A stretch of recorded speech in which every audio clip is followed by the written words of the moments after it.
two just see that person pop up with the same exact idea, your idea to that, after telling them. So you need to know when it is important to talk. Hey there, welcome back to Nerds with Kamasi. I'm your girl Kamasi. Thank you so much for tapping on this video. In this video, we'll be talking about moving in silence, how exactly it is done, the do's and the don'ts, and the benefits. If this is your first time here, welcome to the channel dedicated to growth and development, physically, emotionally, mentally, spiritually, and of course, financially. And if this is your second time here, third time, or fourth, and you have not hit the notification bell, I'm giving you 5 seconds to do so. And subscribe, of course. Let's get straight into it. My definition of moving in silence is taking actions or steps towards a goal, whether big or small, without making an announcement of your progress. Now, this includes jobs, business, family, relationships, school, wholeheartedly life. My first tip is do not announce your moves. Now, I know that the glam and the glitz and getting all of the attention is very much craved in today's society. Social media being one of the leading factors where we feel that we have to put our business out there for others to know that we are accomplishing something. Now, the goal is not to be felt by others, but to be felt by ourselves first. Because I've said in a previous video that if somebody, for example, if somebody tells you that you're beautiful, if you don't believe that you're beautiful, it makes no sense. So in this case, a lot of what you see so-called influencers are persons that you consider to be popular. Sorry, the camera is kind of shaking. Popular to be putting out there, it isn't always what it is. It's like taking a picture of an apple, one side is bitten and the other side is pretty, and you take the side of the apple that is pretty and you say, oh, this apple is so pretty, not knowing that the other side is bitten or rotten, right? So it is very important for us to take a break from social media in the case where we feel like we have to be competing with others. In a lot of cases, social media is an art, especially Instagram, but persons find themselves trying to be like somebody else, or trying to get this look or trying to get that look in order for persons to put them on a top rank, right?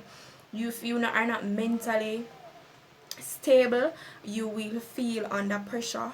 You might go to depression because you feel like you're not at that level where you are supposed to be. And a lot of persons in their 20s face this, where they feel like, okay, then I am supposed to be working, I'm supposed to be getting a degree, I'm supposed to be dating, I'm supposed to be having multiple streams of income, which is lovely, and I'm supposed to do all of this, I'm supposed to compact all of this in my life.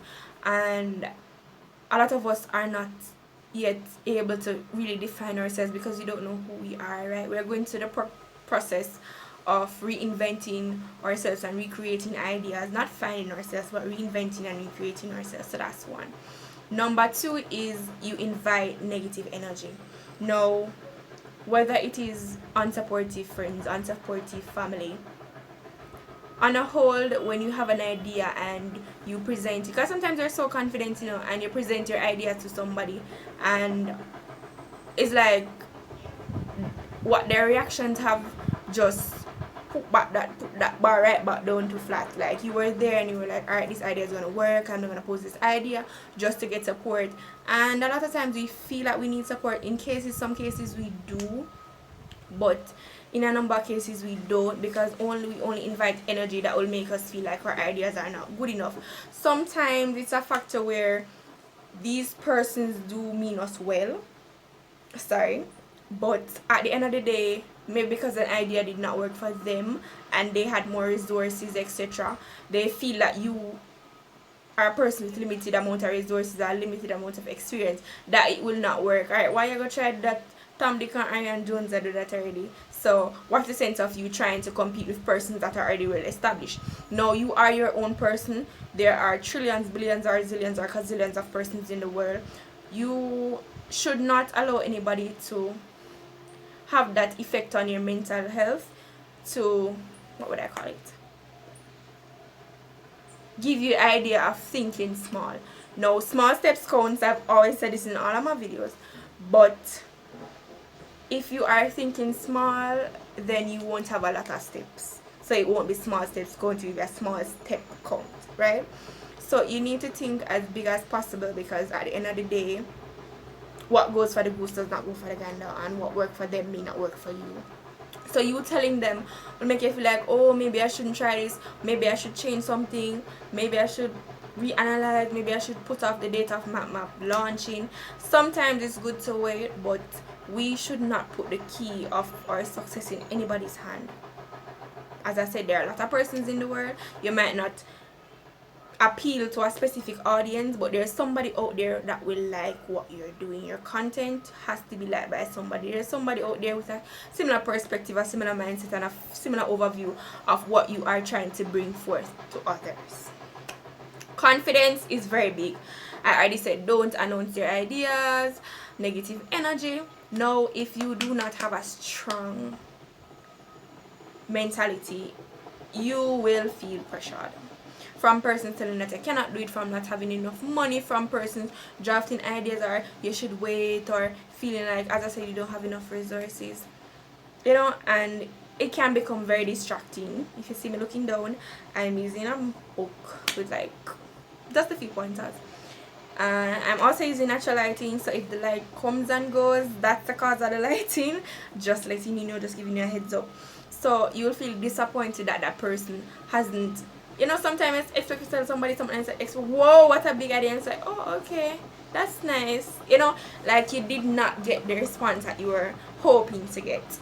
And it's just one of those cases where you have to put yourself in your own shoes. Don't try to fit anybody else. You got that vision, nobody else got that vision.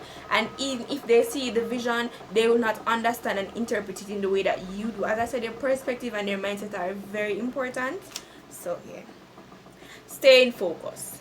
From feeling disconnected, like you are not enough, to not having a strong mentality, to not being 100% confident, even though it's calculated. You say, you say, alright, maybe for the first 10 days this won't work, maybe for the first 20 days this won't work, but that person adding to it makes it feel like, alright, after the first day or the second day, my thing is going to be at the ground level, my thing won't lift up, right?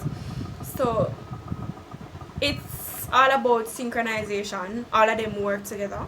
So not publishing your business makes you more confident, makes you exuberate more confidence. I'm hoping using the right word. More confidence. It helps you to stay focused, and the more focused you are is the more you pay attention to small details.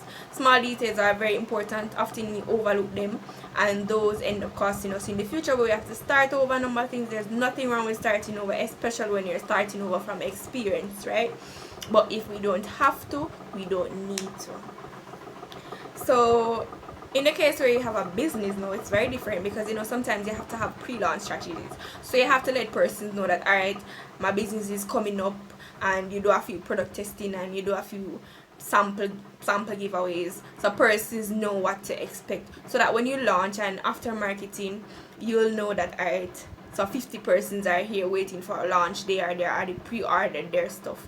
So you know that, alright, for the first week my sales will be up, and all I have to do is to keep connecting and build a relationship with those persons. That's different, because you need a market for a product, because you want to be able to analyze what you're going to do, how you're going to do it, how often you're going to do it, and what your supporters will have to. That is totally different.